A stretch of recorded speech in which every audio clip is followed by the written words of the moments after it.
I'm Eric Marcus, and this is Making Gay History.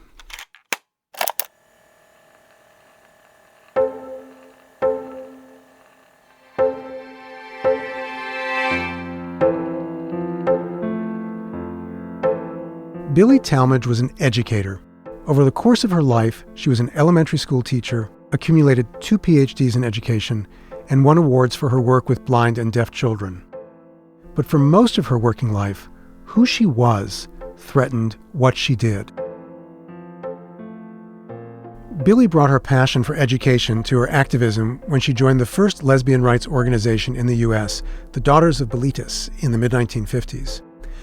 Billye did everything from counseling women who had been thrown out of the military to holding Gabin Javas in her own living room. That was the 1950s version of a consciousness-raising group. DOB offered Billye the chance to provide a new generation of women with the answers she herself had so desperately sought as a young woman coming of age in the 1940s. But if anyone had found out about Billye's work with the Daughters, she could have been fired from her job.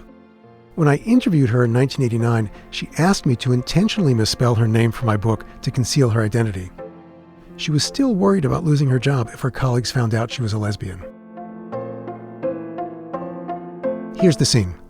Billye Talmadge is in her early 60s and lives with her partner, Marcia Herndon, and their 3 cats, 2 enormous calicos and 1 tiny kitten, in a small house in what was a rough neighborhood across the bay from San Francisco.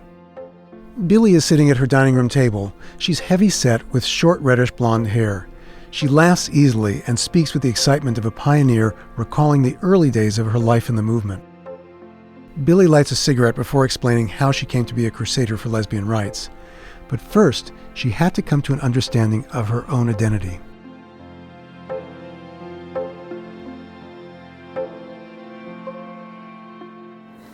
Callie, go. I'll get her as soon as I attach this one. If you give me that string over there, I can play with it. And I'm gonna see if she'll sit in my lap. I don't think she will. She's interested in it. You can shoot from this location. Interview with Billye Talmadge, Sunday, August 6th, 1989, at the home of Billye Talmadge and Marcia Herndon in Richmond, California. That's the San Francisco Bay Area. Interviewer is Eric Marcus, tape 1, side 1. I was always a tomboy, and I had crushes, and I had tried things with boys, and they just simply were not my cup of tea. I mean, I was uncomfortable, and I decided if this is, what it's going to be, I'm going to know what one's supposed to do in this sort of business. So I had heard that there was this big dyke on campus. Where was this? Which school? This was in Kansas. Mm-hmm. And so I followed her for days. And so finally, I saw her coming out of the cafe just off campus there, going to her car. And I went up to her and I said, well, I want to talk to you. And, and I'm sure I came on just that strong. And she sort of looked at me. And she said, well, okay, get in the car. So we got in and she started driving. And she said, what is it? And I said, well, I've just found out that I'm a homosexual and I want to know what this is all about. I said, I want to know how to make love to a woman. I never have, and I think I better know. And she looked at me and she kind of chuckled and she said, well, there's only one way to really show you. And I said, no, don't show me, tell me, And so we drove out somewhere and we parked in the park. And I asked her every question I could think of. And she would answer to the best of her ability anything that I put to her. And I think maybe somewhere along in there, when I look back on that particular scene, I think I knew then that there had to be questions like this that everybody was asking. And that somewhere, somehow, there should be people who would answer as honestly as they could. And at that time, this was 1950, 51? Oh, no, this was 47, 48. So there was no one to call. And it was probably dangerous to be known, I assume. Absolutely. You could be thrown out of the campus and nothing flat. Let's go back to when you first came in contact with DOB. Mm-hmm. How did you hear about DOB? I was with J. Bell. I know her as Shorty. Right. Well, we'll call her Shorty from here. She and I had moved down from Tacoma, Seattle area. You were a couple by then? Yeah. Mm-hmm. we came down into the Bay Area. In fact, we were in Berkeley, and somebody we had met had been invited to this gathering at Del and Phil's, this buffet dinner or picnic type thing. And they ended up not going, and Shorty and I did. But that was my first contact, and because both Shorty and I were so very impressed with Del and Phil and what they were trying to do. And it was another thing of like a real interrogation. I mean, they were sitting there in the kitchen, and we were just firing questions like crazy. And but we both became very interested in it, and just moved right into What interested you in that? the education primarily, and the fact that there was the possibility of really helping people. Weren't you concerned at that point about your job? No. I look back on it, and I don't honestly know that I would have the guts now. I was a public school teacher at the time. This is in the 1950s. Where were you teaching? In Berkeley Public Schools. And at that point of time, there was a list of about 21 things that you could lose your teaching certificate for. The first one was to be a card-carrying communist, and the second one was to be suspected homosexual. Just Suspected They didn't have to prove anything. They didn't have to prove anything. And for you, for any professional woman, for any teacher, a bar was out of the question, wasn't it? Yes. Yes. At that point of time, to go to a bar was just sticking your neck in a noose, but they were house parties. Uh-huh. This was one of the main reasons that the Daughters existed, was number one, in San Francisco, at that point of time, was to keep our kids out of the bars because they were being raided and raided and raided and raided. And when we branched out a little bit, we had this chapter in Chicago, and 2 of our women were picked up and arrested on the streets for wearing fly-front jeans, and they were arrested for impersonating males. And that's all that they had was fly-front jeans. But they were picked up and arrested as impersonating a man. What could you do from Well, help them to know their rights. Number one, in most states, you had to have more than one apparel to be impersonation. And 2, unless they were soliciting or anything, or doing something other than that, other than the fly front jeans, to call a good lawyers, plead not guilty, and demand a jury trial. They had no women police on the forces.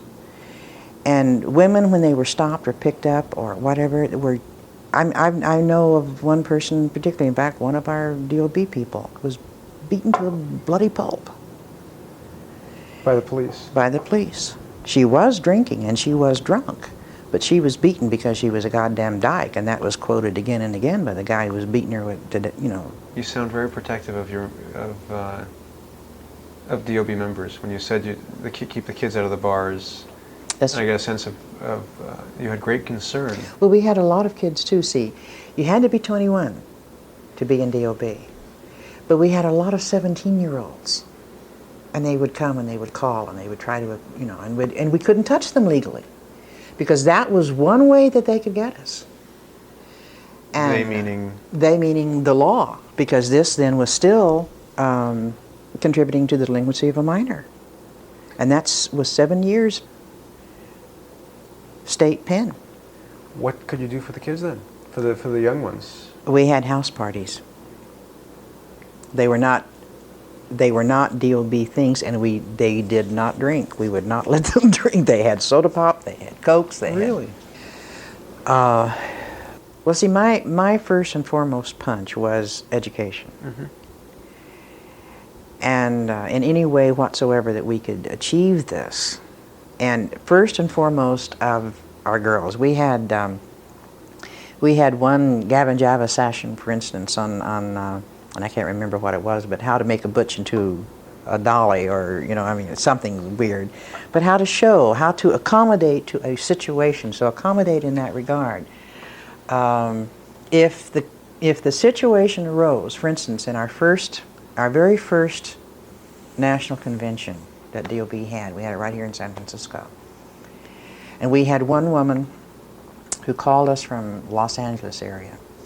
She had been a subscriber and a member of DOB for several years. We'd never met her. We'd had a lot of correspondence from her. She had never been in a skirt in 17 years. She said, "Do we have to wear skirts?" And we said, "Yes, you have to wear a skirt."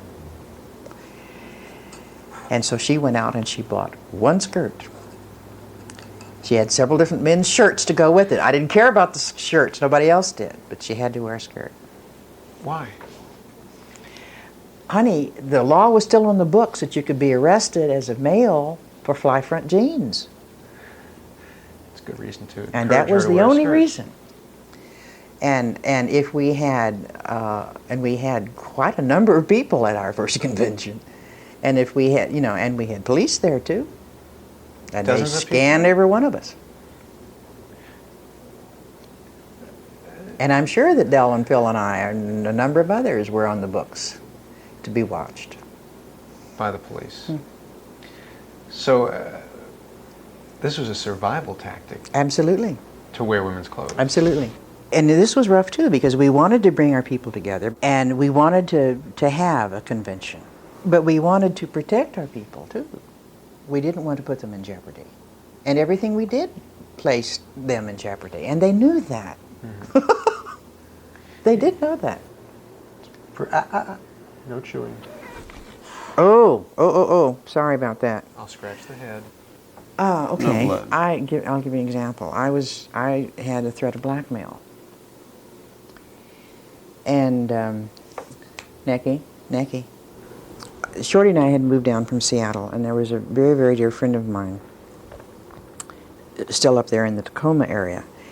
And I was working and had, at this point in time, I was working for a drugstore chain. And I had to get my credential cleared. I had a couple of classes that I had to take to be certified in California. This was 1953 Yeah. then. Anyway, Shorty and I had met this woman here in the Bay Area whom we liked very much, and I thought this was the perfect match for my friend in Tacoma. And so I started a communication between them, and I matched, and I was good because they just celebrated their 30th anniversary. That's a hell of a match. Yeah, I'm good. And, but I had written this letter to Bonnie. In Tacoma. In Tacoma. And I didn't hear from her. What had happened was Bonnie had gotten the letter, had read it just hurriedly, and had gone on to work. And apparently, as she went out the door, she dropped the letter, and the postman picked it up. And the postman then, because of my letter, which I had written on my company stationery, knew my name, my address, and where I worked. And he knew from the letter that you were... From the letter, obviously, it was that Bonnie was too, was gay. And he proceeded to blackmail her on the basis of if she didn't provide him what he wanted, then he would see to it that I was blown all over the map. And I called her, and I knew something was wrong. I didn't know what. She said, "I can't talk about it. I can't talk about it on the phone." And I said, "I'm coming up there." And so I flew up there and found out what it was. And I said, why in the hell didn't you go to the police? Why didn't you go to the post office? Why didn't you do something? She could not, felt she couldn't, and she said, I want to work with this. I think will be all right. She says, I think I can persuade him and talk to him. And I was livid. I flew back the next day. I had to. But I was so angry. I wasn't frightened. I was too angry to be frightened. Mm-hmm. So come Monday morning, I looked up FBI in the phone book. I don't know anything else. FBI was what came to my mind. I took my lunch hour and I stomped down to the FBI. There was no one home. The door happened to be, the office happened to be the upstairs in the post office in Oakland. So I stormed down to the postmaster general in Oakland, and I said, I want to talk to somebody about blackmail. And he said, what do you mean? And I said, I want to talk to somebody about a postal carrier who's trying to blackmail me. And he said, my God, in my jurisdiction? And I said, no, the guy happens to be in Tacoma. And he said, just a minute. So he waltzed me over to the postal inspector. And this was an education in itself, because the postal inspector went all the way around the barn to say, you know, what was in this letter. And he said, okay, let me ask you this. He said, does the word homosexuality enter the letter? And I said, yes, it's there. But I said, it's nothing that's wrong. And he said, let me ask you this. Could my 16-year-old daughter read this letter? Would I allow her to? And I said, yes. And I said, it would probably educate her, but it would not harm her.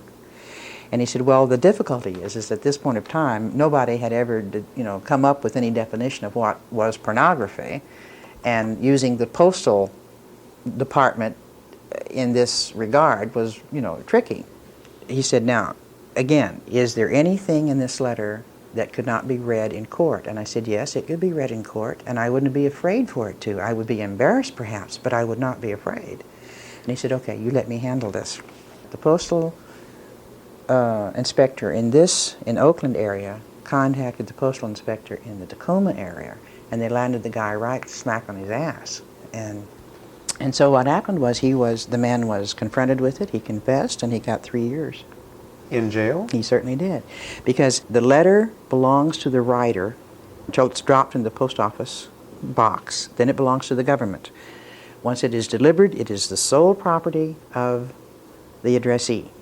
And anybody tampering with it tampers with the federal government. And anybody trying to use such an item in a blackmail situation that has gone through the post office, then they're the ones who have committed the crime, not anybody else. And it becomes a federal crime. That's right.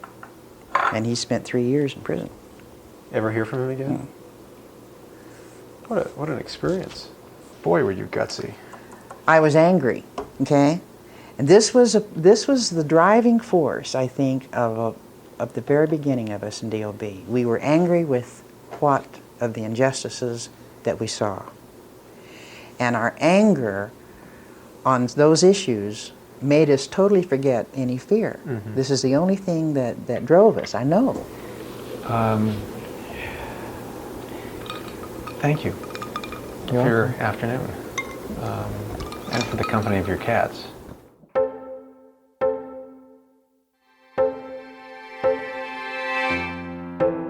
Maybe I wasn't being completely honest when I thanked Billye Talmadge for the company of her cats.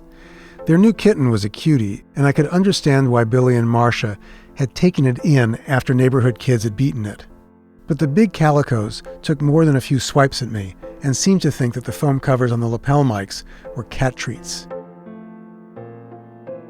The blackmail story that Billy shared with me wasn't the first I'd heard. Extortion under the threat of exposure was a persistent fear, going way back. You heard in our recent episode about Dr. Magnus Hirschfeld how blackmail overshadowed gay life in Berlin and helped inspire him to found the first gay rights organization in the world back in 1897. That fear of blackmail was something the early organizations in the U.S. had to protect their members against. It was one of the reasons so many people in the early movement here used pseudonyms. Billy mentioned the police scanning the first Daughters of Bilitis convention in 1960. The authorities had organizations like DOB and the Mattachine Society under surveillance. At one point, the San Francisco police broke into and searched the Daughters headquarters, and the FBI infiltrated DOB meetings. An FBI report from 1959 states that, quote, "The purpose of the DOB is to educate the public to accept the lesbian homosexual into society." That sounds about right. After we decided to feature my 1989 interview with Billy in this season of Making Gay History, we worked on finding out what had happened to her in the years since. We came across an email address for her primary caregiver, Suzanne Deakins, and wrote to her. The next day, October 24th, 2018, Suzanne responded to us. Her email said, "Billye Talmadge passed this morning at 7:25 a.m. Pacific Time. it was a peaceful passing. Billye was a few weeks shy of her 89th birthday. Suzanne, who was also Billye's dear friend of 5 decades and her one-time partner, told us that when Billye's health began declining, she moved Billye to Portland, Oregon, where Suzanne lives, and where Billye spent the last 5 years of her life. A small community of friends fundraised for her and kept an eye on her. When I spoke with Suzanne, she said Billye had taken special pride in the fact that gay people could live so much more openly than when she was young. Her hard work had paid off. But, as we all know, there's still plenty to do. Making Gay History is a team effort. Thank you to executive producer Sarah Birmingham and the rest of the Making Gay History crew. Producer Josh Gwynn, production coordinator Inga Detaya, social media producer Daniel Lorenko, photo editor Michael Green, and our guardian angel, Jenna Weiss Berman. Our theme music was composed by Fritz Myers. A special thank you to Billye Talmadge's friend, Suzanne Deakins, for sharing her memories and photos of Billye. The Making Gay History podcast is a co-production of Pineapple Street Media with assistance from the New York Public Library's Manuscripts and Archives Division and One Archives at the USC Libraries. Season 4 of this podcast has been made possible with funding from the Jonathan Logan Family Foundation, the Ford Foundation, the Calamus Foundation, and our listeners, including a generous gift from Andra and Irwin Press. There's a new way you can support Making Gay History. Click on the Merchandise tab on our website, and you'll find Making Gay History t-shirts, tank tops, and hoodies. We've also got Making Gay History tote bags and mugs, so you can wear us, carry us, drink with us, and at the end of the day, lay your head on a pillow that says, I am making gay history. If you like what you've heard, tell your friends or give us a shout out on social media. Find us on Facebook, Instagram, Twitter, and Tumblr. And to find out what we're cooking up next, subscribe to our newsletter. It's easy. You can find the link for that and all our previous episodes, as well as our archival photos, full transcripts, and additional information on Billye Talmadge, Marcia Herndon, and each of the people we feature at makinggayhistory.com. So long, until next time.